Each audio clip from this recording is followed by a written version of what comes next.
Good evening, everybody, and welcome to the first Mike Brey radio show of the 2013-14 season. One of 12 times we'll be spending a happy hour here at O'Rourke's Public House. The Irish are 5-2. You've already played 7 games. Boy, the season starts early. And you're coming off a loss at Iowa, but I tweeted out after the game, and I meant it sincerely. I don't think I've ever been more encouraged after a road loss about Notre Dame's performance as I was the other night. I thought your team took a huge step forward. Well, first of all, 14 years together, man. Can you believe it? We're still doing this thing. We're still doing this thing, and O'Rourke's is so good to us. We love this place. But you're right. I mean, Jack, the other night was, first of all, it probably was the most entertaining college basketball game of the season. Mm-hmm. It was a heck of a game, and I was really proud of our group against a very good team in a tough, hostile atmosphere. Iowa had the place rocking. We continued to give ourselves chances to win. We just couldn't get defensive stops enough in the last 5 minutes to kind of steal one on the road, and that's what you're trying to do. Offensively, we were fabulous, especially in the second half. And this team offensively, if you look at our numbers, is extremely impressive. You're shooting 50% from the floor and over 40 from the three-point line and 77 from the foul line, and it's 2-to-1 assist to turnover. And you know where we've got to get better is on that defensive end of the floor.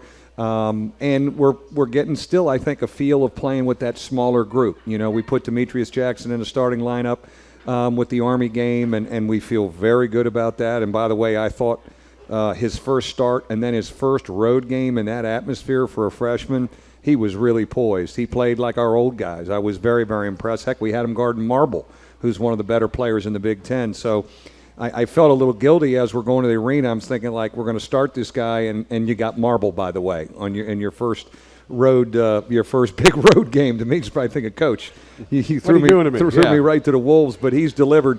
But you know, we've got to be better on the backboard with that group, and on the backboard overall. I think that's one of the things today is, you know, we're scoring the thing. How can we defend better? Changing defenses is always something we've done. Which zone is better for us game to game?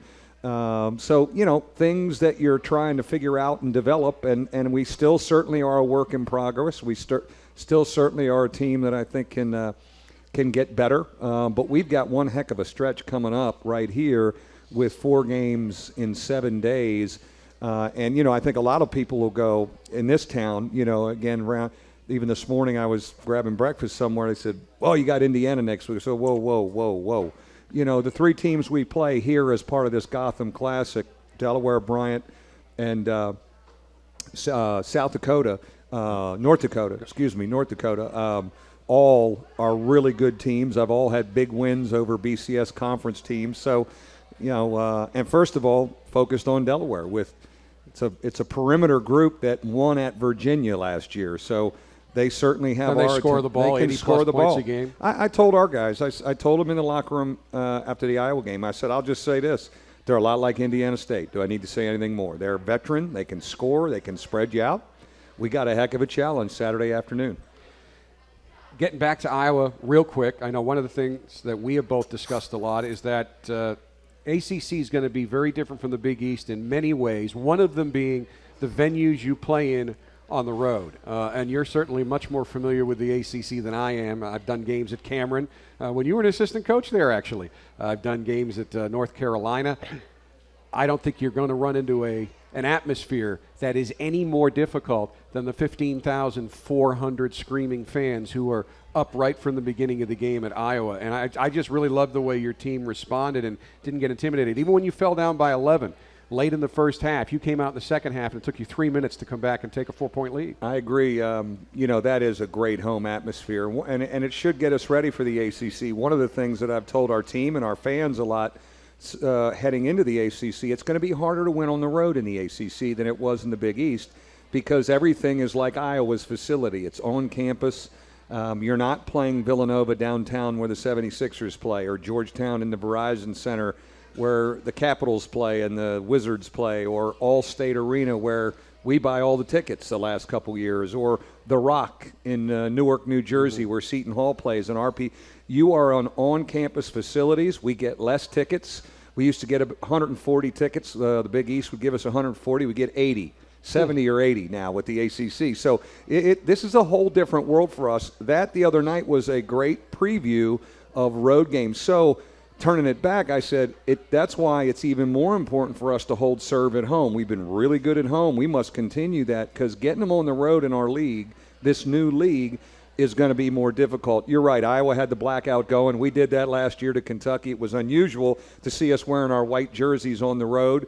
They hurt us bad in transition in the first half. You're right. We're down 11. We're scrambling a little bit, but we started the second half great, and we were really efficient offensively in the second half. And you get a 1-point lead. You got to get that thing to 2 possessions on the road to try and escape. To their credit, they hit big shots and made big free throws at key times to win the game.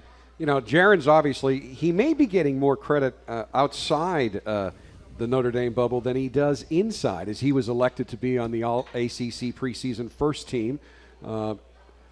Eric is on the Kuzi watch list finally. I think you probably helped a little bit with that, making some noise. But these two guys, in the most recent NCAA rankings, you're ranked second in assists per game, second in assists to turnover, but those two guys all time in NCAA assist to turnover career rankings of active players, Eric's number 1, and when they switch up the rankings this week, they update them. Jaron should be number 2 of all active players in the country right now. That's a pretty good backcourt. It's an amazingly efficient group, and what you love about them, even when Abromaitis went down, when Jaron was his first year of eligibility, we redshirted him, and Eric was a sophomore. Tim Abromaitis goes down with the knee. We kind of turned the team over to those two guys. It didn't look very good coming out of Kansas City. We got beat so bad out there. And, you're wondering, maybe you can get to the NIT. Maybe. Those two guys took off, and they've always, what I loved about them in high school, they really are good with the ball. You look at guards around the country, you look at teams assist to turnover, a really good guard doesn't turn that thing over much. And these two guys, it's rare when they throw it away. That really leads to our offensive efficiency. That's why we're number 2 in the country in assist to turnover. That's why really the last 4 years, really this will be the 6th year in a row if we finish in the top 5. We'd be up there in assist to turnover. But those guys set the tone. They make a lot of decisions for us off of ball screens. They're key guys, and certainly they know each other pretty good because they played a lot of basketball together. But the basketball IQ is really high. And, those guys have played so much together, and they've been in our system. I really value their feedback. Many times I'll grab Atkins, before practice and say, what do you think today? What do you want to work on? What do you think we need to work on? I sat, we had a long bus ride because we couldn't get out because of the fog. So we bussed all day yesterday. So I sat back in the back with Atkins for a little bit and said, tell me what you think about the game. He said, we got to clean up some stuff defensively. I said, sounds good to me, Coach Atkins. And Jaron has some great thoughts. These guys they're hoops guys. They're watching all the time. They watch NBA games. They've got thoughts. We just watched a little Delaware tape. They're on the edge of their seat watching their matchup. But I really value their feedback because of how long they've been part of our program, and they know how we need to play. And I know they've had a lot of fun playing together. Another guy we got to mention is Garrick Sherman. Now, to most people, Garrick Sherman, they think Louisville, and they should because he was the hero of that 5 overtime win. But, he surprised me a little bit because his game took a huge step. He shattered his career high of 22 with 29, and the 22 was against Monmouth. So competition a little better at Iowa. He almost got his first career double-double. He got 9 rebounds, and not only did he have his finesse game, not only did he have his floor game, but that's as physical as I've ever seen him play. Well, it was a great night. Even though we lost, it was a heck of a night for a Demetrius Jackson's confidence and a Garrick Sherman's confidence. Atkins, Connaughton, and Grant, I'm not worried about their confidence. Those guys have played a lot of games for us. Those guys, they're confident. But for those two guys, we're going to need them to be really good. And we need Sherm to be that low-post guy that can score for us. And he's shown it in bits and pieces. And last year he was up and down and all over the board. But for him to deliver like that over time, I don't think there's a more confident big guy around right now. And we need to ride that. Him, scoring in the post for us, getting on the backboard. Where he's come a long way, too, his decision-making with the ball out of the post, because now he'll get doubled a little bit and making easy plays, and he's got guys he can kick it to who can make shots. But Garrick Sherman's confidence and him being a low-post presence is very, very important to us. And I'm thrilled for him because, last year was a tough one for him. I think we all felt he'd be better last year. Well, you know what? He wasn't, but now he's a fifth-year senior. Cooley's out of the way. Now, why can't he be Cooley? Why can't he have a great senior year? We've had a lot of guys have great senior years. Why can't he have just a great senior year for us? And right now he's a very confident guy. I just noticed this. Says Steve Vasturia is our guest tonight. Yeah. But he didn't come alone. These are his bodyguards. Austin Burgett and Tom Knight are his bodyguards. And, he didn't go anywhere without those guys. But it shows you how close this team is. They're trying to get some food probably. They're probably mooching some food. Keep an eye on those guys. There's all kinds of NCAA regulations we got to figure out here. Yeah. But we've got plenty of questions from our audience, and we'll get to those. Coming up next, this is the Mike Brey Radio Show, the first of 12 here on Thursday nights at O'Rourke's Public House. We are back on the Mike Brey Radio Show, live from O'Rourke's Public House. Lots of folks in the audience who have submitted questions. And again, we're always going to have a prize, as we always do on our radio shows here at O'Rourke's. And tonight it's a mini basketball the coach will sign for you, personalize for you right after the game. And that's when they're really valuable. You can get the generic Go Irish Mike Brey, but not too Sue or too Jack or something. We're going to get, yes, exactly right. That's what makes it a special Christmas gift. That's right. Christmas. Nicole from Mishawaka is here. What is the one question you wish you never had to answer again? That's interesting, Nicole. The one question you wish you never had to answer again, I guess I'll have to put it on my list. That's an easy one. Yeah? How come you don't wear a tie? Well, answer it. Now I'm superstitious probably. I changed my style last year, and of course we're playing Delaware on Saturday. My old employer, that's where I started wearing those old mock turtlenecks because they were so comfortable. We traveled by bus all the time. Yesterday was a flashback to my Delaware days. Figured it was. A 6-hour bus ride from a game. So I just had to change it up a little bit. Maybe it's a midlife crisis. I don't know. But I just, I wear ties to, funerals and weddings. And my players have had a lot of weddings lately. So, I get tired of answering that one. Are you tired of answering the mock tee ones yet, or the mock turtlenecks? Yeah, that's coming up now. They go, where's the mock turtleneck? Yeah, you don't wear those anymore. How come? What's up? You don't wear those anymore, man. I don't know what's up with that. So, I still have them. Casual look now. Larry from Mishawaka is here. Coach, what is your biggest surprise with the team so far this year? I thought we would be two things. I thought we'd be really efficient offensively, and we're better than I thought with the numbers we have right now. I thought we'd be better defensively. We're not as good defensively as I would have hoped, and so a lot of emphasis on that end of the floor really today and tomorrow as we move forward. Those are the two areas. And again, our numbers on the offensive end, we're scoring 50 and 60 in the second half. We scored 50 over there. Was it 50 in the second half, I think, over there? 50. I think we scored 50, no problem. Let's just put 50 up. We put 60 up here. But we've got to have more of an identity on that other end, and that means finishing the possession with a defensive rebounder. I told Zach August today, I said, all I want you to do is think about rebounding. I don't care about your jump shot.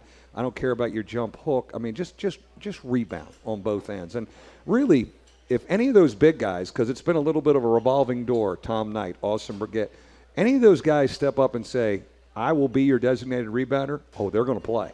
They're going to play. It's going to be hard to take them out of the game if they rebound like that. So, we'll keep searching that way for it. Austin Burgett could be that guy. Tom Knight. Tom Knight has kind of been a little bit out of the rotation, but this thing isn't over. We're still figuring it out. And VJ and Steve have not played as much, but they're going to be part of this thing before it's over. Which would you prefer to have to fix? Offense or defense? Is one easier than the other? In all honesty? Now defense. If you watch, if if a team that has a hard time scoring in November probably is going to have a hard time scoring in February. If you can't score, it really does wear on you throughout a game and throughout a season. So that we can put the thing in the basket is a good thing. And really, we've been, over 14 years, we've been good on that end of the floor, efficient. We've had guys who can make shots. And we've been exactly like we are defensively at times. We've been up and down and in and out of where we are defensively. We're fast with the group that we start. I just think we can get our hands on more basketballs. I think we can get down there and rebound. I think our steals are up a little bit because of the faster group that we're playing. Jamie's here from Mishawaka, has a defense question as well. Coach, how do you decide whether to use man-to-man or zone? Well, I think you throughout a game we play both. I think the other night at Iowa we probably played 30% zone. And sometimes it may be half a game. We always like to start man-to-man because it gets us moving, so you're not standing, you're kind of moving more. But if you look in the first half, somewhere around that 12-minute mark, we rotate into some zone. It can be and one of those, when we rotate into it, sometimes you ride it for the rest of the half. Sometimes you ride it the rest of the game. Sometimes you're out of it quick. But I think you get into it and take a look at it. Based on a scouting report, we would never start a game zone because of a scout. We just like to start man-to-man because you're moving and having to get through stuff. Just get your juices flowing better. Sue from Boston's here, and she was sitting right behind the bench the other night in Iowa City, so she gets around. Coach, considering the new hand check rule, in your opinion, do the referees tend to favor the home team when enforcing this rule? Well, we got some quick hand checks, on the road the other night, which is you're almost built to weather that when you're playing on the road. But I would hope that over the course of time that this new absolute, the hand checking, the physical play, is going to be enforced across the board evenly. But I think anytime you go on the road, you expect to have to overcome some stuff. One of the reasons I know we weren't as aggressive defensively, a lot of guys were in foul trouble, and we had a lot of guys in foul trouble. So you're playing some zone, you're playing softer, guys aren't rotating over, and you're just trying to figure it out. When we didn't have to worry about fouls anymore, the last 5 minutes, we still played like we had foul trouble, and that's when you just have to let it hang out and try and get some stops. But the foul trouble definitely took the edge off some intensity on the defensive end. Larry Sakowiak is here all the way from Oak Ridge, Tennessee. Coach, what do you see as the difference in style of play between the Big East, your former conference, the ACC, and the Big Ten, having just played a Big Ten team? Which conference do you think is the biggest challenge? Well, everybody talks about we're going to the ACC, the Big East, the Big Ten. With these new rules, it doesn't matter how you played in a conference before, because these new rules of the absolute of cleaning up physical play is going to be across the board. So the hand checking in the Big East is going to be a hand check in the ACC. It's a hand check in the Big Ten. Again, I think that consistency, can we keep it up all the way throughout the year? My feeling is yes, because now it's a mandate from John Adams, the head of officials. It's not emphasized. That will then later fade when we get to January or February, like things in the past. So, the Big Ten, the Big East was always a physical league. I wish there were years previous when we were in the Big East that this was a rule and not a point of emphasis, because, again, we were a cutting, free-flowing team that some nights in the Big East in the old days, if they're getting the forearm you, shuck you, grab you, hold you, rugby you a little bit, it's a hard night for us. It's going to be a hard night for us.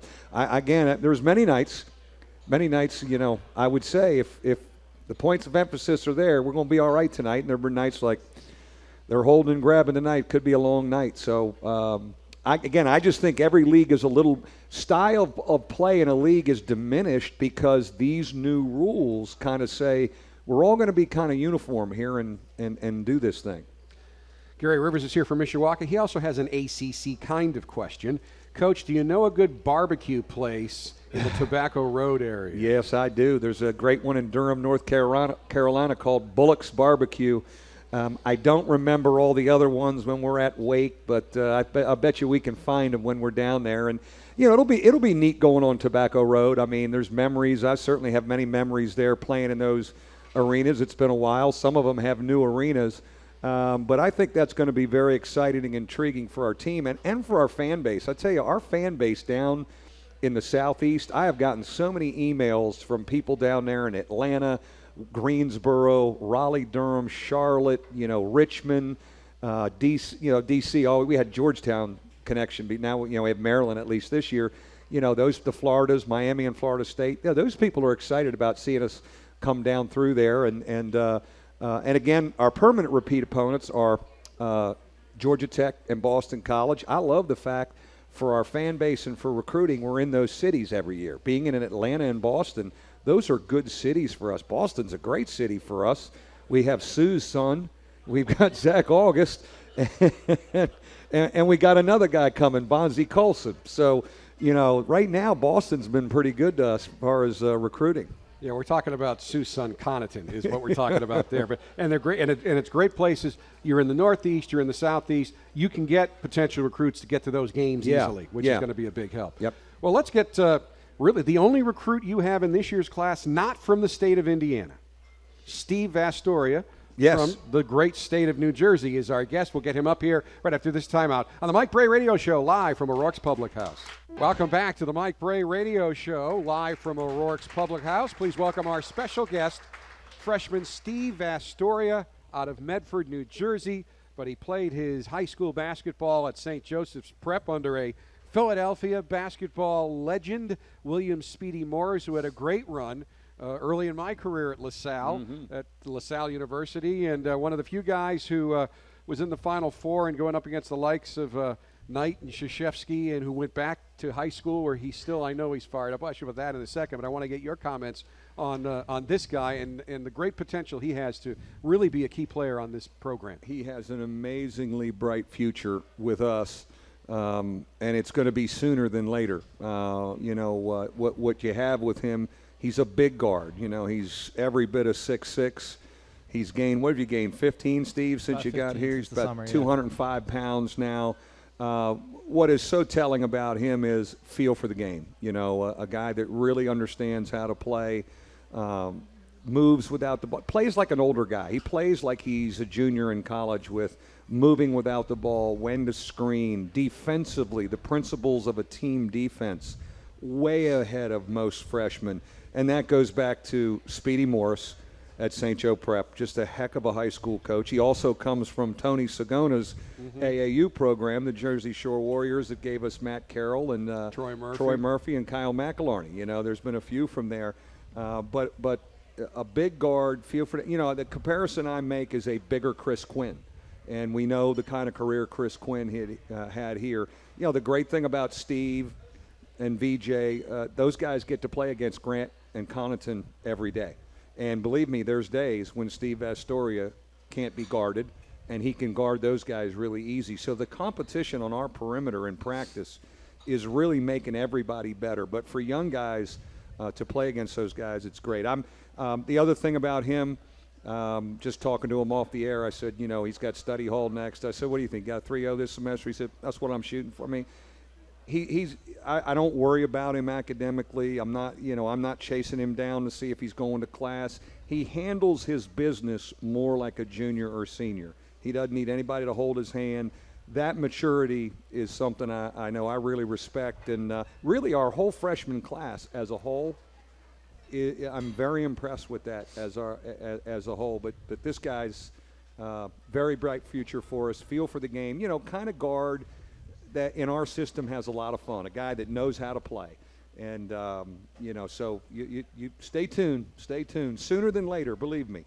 And at 6'5", a guard who can handle and play the two guard. A lot of big-time schools were after you, including schools folks here are very familiar with, Villanova, Georgetown, Boston College, Virginia. What was it that had you pick Notre Dame? Yeah, I was looking at a lot of similar schools to Notre Dame. when I came out to visit, went to a football game, I feel like a lot of kids feel that kind of sold me. See the atmosphere, the students are into it, and I mean the academics, the basketball speaks for itself. So I was sold when I got to see a game. 4-star player, Gatorade Player of the Year last year in Pennsylvania, 2013 Parade All-American. You really have a lot of accolades, and everybody knows that you can score, so I'll do a scoring thing here. Your junior year, you scored 35 points in the Class 4A Pennsylvania State Championship game, which your team won, and you tied a record set by Wilt Chamberlain back in 1955. How cool is that? Yeah, it's awesome to be able to say I tied his record. He's a legend, not only in Philadelphia, just in basketball as a whole. So I was happy we won the game, but afterwards it was great to, feel that accomplishment too. But I imagine some of your shots in that game probably a little tougher than some of the shots Wilt made, which I imagine were dunks. I definitely had no dunks in that game, I'll tell you that. Can you get 100? Wilt got 100 in Hershey. Maybe over 4 or 5 games. We'll see. Yeah, remind him of that some game when you're shooting a lot. Say, hey, Coach, you told me you get 100, told right? me to keep shooting. The thing I also like is you're a 2-time Catholic League MVP in Philadelphia, and that's a heck of a league. Now that is really powerful. The Philadelphia Catholic League basketball is the best. There's nothing better, and to be the 2-time MVP of that league just kind of tells you what we're dealing with here. So again, we're thrilled to have him. He's a Jersey guy. He got to meet the governor of his state, Governor Christie, when he was at our game. So he was all fired up a couple weeks ago meeting Governor Christie. But really bright future for this guy. I've just loved his maturity, how he plays, and how he handles his business off the court. And one other thing I know you had to like. He can score, sets records, the leading scorer in his high school's history. They retired his number. They did a Herringody. They retired his number right after the season. One of only 3 players to have his number retired at your school, and the first basketball player. But he was also last season named the Catholic League Defensive Player of the Year. And that's how unusual that in high school for a scorer to win Defensive Player honors. It is it's probably unheard of as a high school player. Usually, you're really, if you're scoring the ball, you're not having to guard much. But again, I think what I noticed when I first saw him in Orlando, Florida, I watched a half, and I called Speedy Morris down in Disney. And I called Speedy Morris, and Speedy called. He said, hey, you got to take a look at my guys. I hadn't seen him yet. Inglesby saw him. I called Speedy at halftime. I said, I love him. We won him. Tell the family, make it clear. I couldn't call him. Just let them know it's halftime. I don't need to see the rest of the game. We won him. But he was guarding quickness that night. I don't remember him making. I just was so impressed with his feel for the game, cutting, screening, moving, easy to play with. And then they were playing a fast team, and nobody got by him. He plays angles. He's really sharp about keeping people in front of him. With his size, he can rebound the ball. Offensively, with that size, he can get to the basket, gets hit. He can finish plays around the basket. So it's a great get and great investment for us. And he just continues. He comes every day and works and practices and tries to make it really hard on Jaron Grant and Pat Connaughton, and many days he does. Why are you good at defense? I'm happy to hear someone say I'm good at defense because I've heard I'm not. But last year I was probably the tallest kid on the team, so I had to guard a lot of different kind of guys, and that's really helped. And like Coach said, playing against Jaron, obviously great player, and Pat every day in practice, you're not going to face much better than that in whoever team we play. So just getting reps every day I think is really important. What was it like playing for Speedy Morris? It was an awesome experience. He yells a lot, he gets in your face, but and they say he's tempered and mellowed. Did you see any of that? Off the court, he's the nicest guy in the world, but once the game gets going, practices, he just wants to win, and you got to respect him for that. He's won a lot of games. Now he's an older guy. He's in his 70s now, but he still has the juice. Yeah, I don't know what he would do if he wasn't coaching basketball, and that's why I love playing for him, because he's passionate, and I can't wait to go back and see how they're doing this year. On that I-95 corridor back there, you had Jack Curran at Archbishop Malloy. God rest his soul. He passed a couple years ago. He was a New York City Catholic high school legend. Speedy in Philadelphia, and Morgan Wooten, who I was fortunate enough to play for in D.C. Those 3 guys in those cities are just legendary guys. And, of course, Morgan has retired. Jack Curran we lost. Speedy, and Steve's right. Speedy's still doing it. What was neat about recruiting Steve, I got to go hang out with Speedy Morris again. And here, this is what's great about going to Philly to recruit. So we go watch a game, and then he's good friends with Pete Carrill. Speedy and Pete Carrill are buddies. So Pete Carrill's retired, the old Princeton coach, legendary guy. He's at the game. So afterwards, Pete Carrill, he goes, boy, you got a good one in Steve. I said, hey, Coach, how you doing? What are you up to? He said, hey, Speedy and I are going for a cheesesteak. You want to come? I was like, oh, I would love to come. I didn't say a word. I just listened to the stories. We're eating a cheesesteak in Philly with Pete Carrill and Speedy Morris. Some great stories going on. So it was fun recruiting him from that standpoint, too. Got to get some of your teammates. Yeah, I think he wants to go back and recruit Philly some more. Hey, we got some good players. I hope we can get them out here. We'll be back with our audience questions for our guest, Steve Vasturia, right after this time out. The Mike Brey Radio Show, live from O'Rourke's Public House. We are back at O'Rourke's Public House. Time for our audience questions. And remember, whenever you come to a show, if you submit a question, we have a drawing for a prize. Sometimes it's game tickets. Sometimes it's autographed basketballs or whatnot. That's what we have tonight. Larry's here from Mishawaka. Steve, how does college hoops compare to high school for you so far? It's a totally different game. Obviously, a lot more physical, faster. But I think played in a pretty good league, but getting into practices and stuff is most important.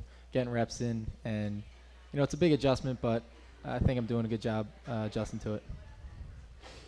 Bridget from Mishawaka, Tom from Dixfield, Maine, and Austin from Avon, Indiana have submitted this question. Steve, what is your pregame ritual? Before every game, me, Tom, and Austin, and occasionally Pat Crowley, we'll play some Mario Kart. We always do best of 5. We love Baby Park for you guys that play. Do that every game, and hopefully we continue to do it. All right. Jamie from Mishawaka has a question for Coach about Steve, and I think you've answered this, so add to anything. He's single.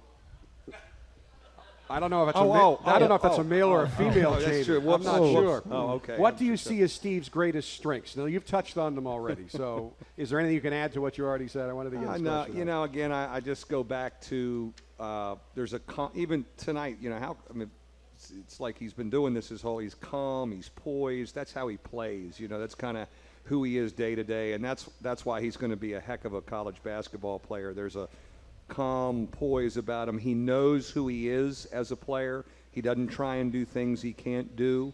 And I think he's learning a role with us. But again, I think the day-to-day maturity you appreciate.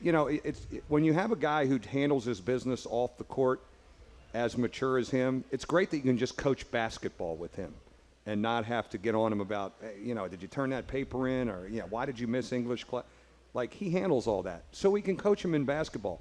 The guys that have had the best careers here, they've been like that. They've handled their stuff off the court so we can help them basketball-wise. And to have a freshman already doing that, and really three other freshmen in that class is very powerful. Been really impressed with their maturity. Now, he's never been on a show like this before as a guest, but he's a big sports fan, and you have been on some big-time sports call-in shows. And how'd you get on those shows? After the Eagles lost the Super Bowl to the Patriots, I had to give a call into 610, give them my 2 cents, because that's the main sports station in Philadelphia. So, did they agree with you? Oh yeah, everybody was just ripping on him. What did you say? I just said, it was ridiculous. Got to fire Andy. Oh my God! It took a couple of years, but we finally got some new blood. Hey, don't let him call in here. No, that's why we don't take calls. We're afraid he's going to call. My goodness. Those Philadelphia fans, they don't change, man. He's ready. He's ready for Notre Dame. Him and Inglesby, Eagles fans, they're hard. Gary Rivers from Mishawaka is always here. That's why he gets such a good seat. Steve, welcome to Notre Dame. What has been the biggest adjustment from high school to college, academics or the physical play of college basketball? Thank you for. I'm excited to be here, but the toughest thing has probably just been managing my time. High school, everything's kind of laid out for you, and you're kind of told what to do. High school, you got to kind of take care of it yourself and rest and get your work done. So that's probably been the toughest thing. Well, one of the best parts of this show has become the fast break 60-second segment of questions, and he's already got an advantage because he got to do one on TV last week, so he's already gone through this once. But we'll do that with Steve right after this timeout on the Mike Brey Radio Show, live from O'Rourke's Public House. We are back On the Mike Brey Radio Show, live from O'Rourke's Public House. Nice crowd here tonight. Time for our fast break questions. You ready to do this again? Let's do it. 3.0 student, you, or we hope. Now, he's not taking anything for granted if there's any professors. Don't start. We asked him. He didn't say he was doing well. He just nonchalantly said, yeah, probably. Favorite all-time movie? Goodfellas. Get up early or sleep in? Sleep in. Who was your role model? My older brother, Pat. One thing the public would be surprised to learn about you? I usually have pretty long hair. Favorite NBA player of all time? All time, Allen Iverson. Favorite part of practice? Free throw competitions. Worst part of practice? Losing 3 stops. Best part of your game? Was shooting. Part of your game you need to work on? Defense and rebounding. Player on the team most like you? Austin Burgett. Team not on the schedule you'd like to play? University of Pennsylvania. Work on that. Palestra, huh? Yeah. Favorite Notre Dame game day uniform? You haven't had that many choices yet. But I like the white. All right. Best thing about playing in Purcell Pavilion? The crowd. One thing Coach Brey says that always sticks in your head?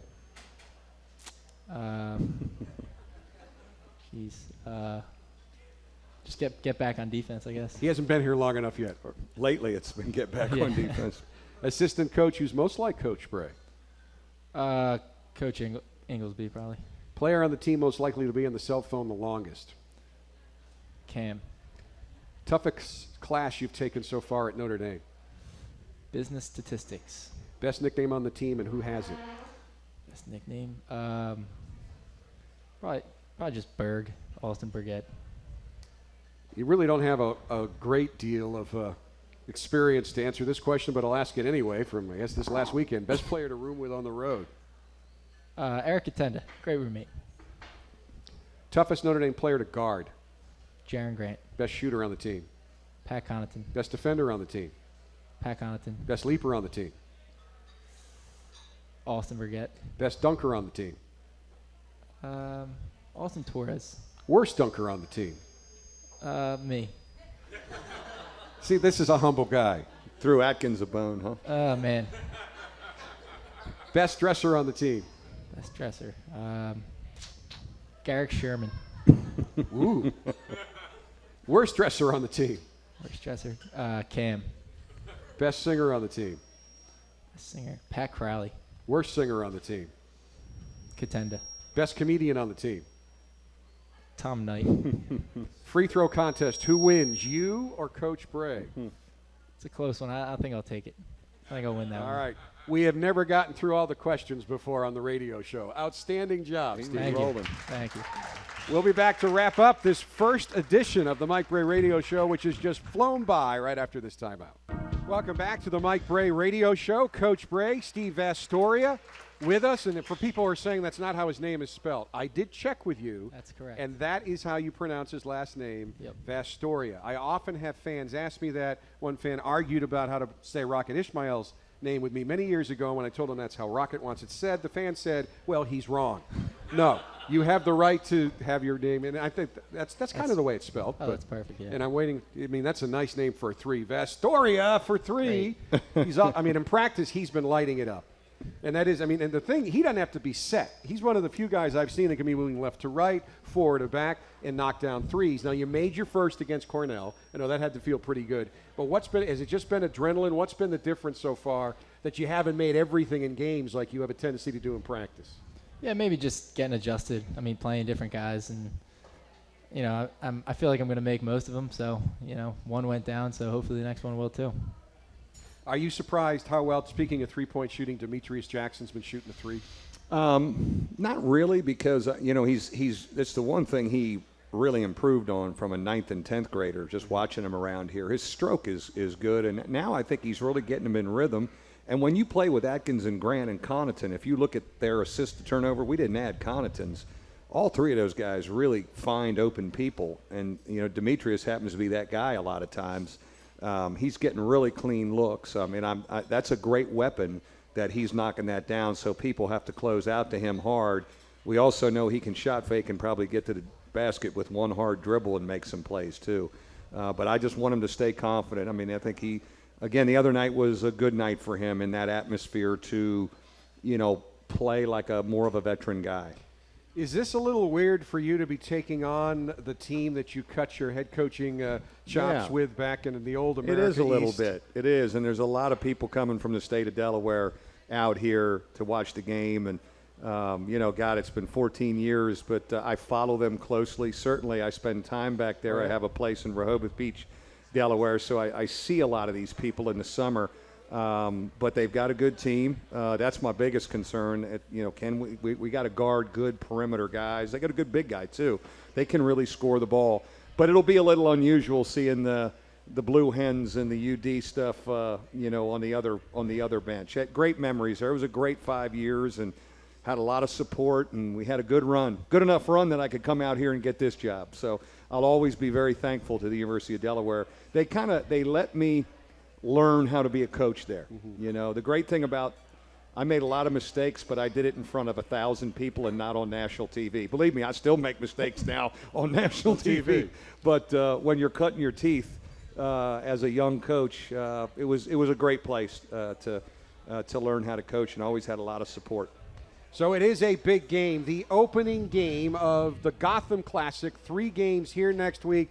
Then a little weird, a week from Saturday, Ohio State and New York. Game time Saturday is 4 p.m. You can hear it right here on WSBT. Steve, great job tonight. Thanks for coming. Yes, sir, Coach. Steve. Great job. Looking forward. 14th season go, got off baby. to a great start. Thanks, everybody, for coming out. Good night, and go Irish.